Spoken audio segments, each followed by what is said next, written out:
Okay, so I want to talk about my last day in Germany. 2 years ago, I went backpacking in Germany, and the second to the last day in Germany, I arrived late in Nuremberg. Nuremberg is a beautiful city with a lot of historical sites I wanted to see.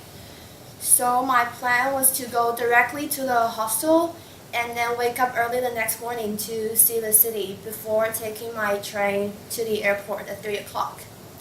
And that night I Skyped my mom, and during the Skype, my mom kept saying that she wanted me to buy these vitamin C tablets. You know, it's those vitamin C tablets that you can put in water, and then it would dissolve in water and become some kind of orange juice. And she kept emphasizing that you can get it, the price as cheap as 40 cents in Germany, so 40 cents. I promised her, and I saw it because I thought it would be easy.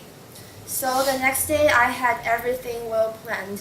I would first go to the nearest supermarket to my hostel, and then get the tablets, and then go back to the hostel to put them, and then start it out again to see the city. And then I could take the train at 3, and it would take 2 hours to go to Frankfurt airport, so 2 hours before the flight at 5. And then I could take the flight at 7. Everything was perfect. So I set out to the nearest supermarket. There were so many brands of vitamin C tablets, but none of them were 40 cents. So I went to the next supermarket and still no. And then I went to another pharmacy, but the price only went up higher. So another supermarket, another pharmacy, another supermarket, another pharmacy.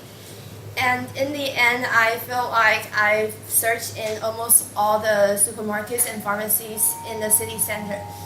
But still I couldn't find the 40 cents tablets. So I was running out of time, so I decided to buy the €1 tablets, which was closest to 40 cents. And trust me, it was super heavy, because in the end, I had a 20-kilo luggage and a backpack full of tablets. And the backpack itself was 10 kilos. So the last thing I can do in Germany was eating my last German sausage meal. And at 3 o'clock, I got on the train. This is when all the disaster started. The train ran for like 30 minutes and stopped for no reason. And there was some German announcement, but I couldn't understand anything, so I asked the other travelers. But none of them were German, so nobody understood anything.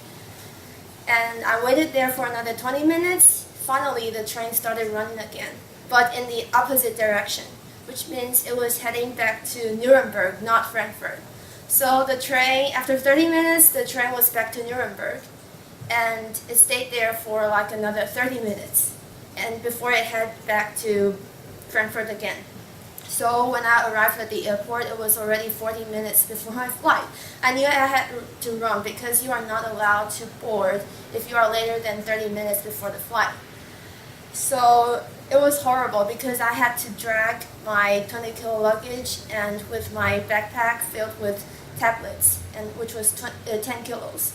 And just for your information, the Frankfurt airport was the second largest in Europe. So I literally feel like I was doing extreme sports, running up elevators and down the elevators, and avoiding bumping into people.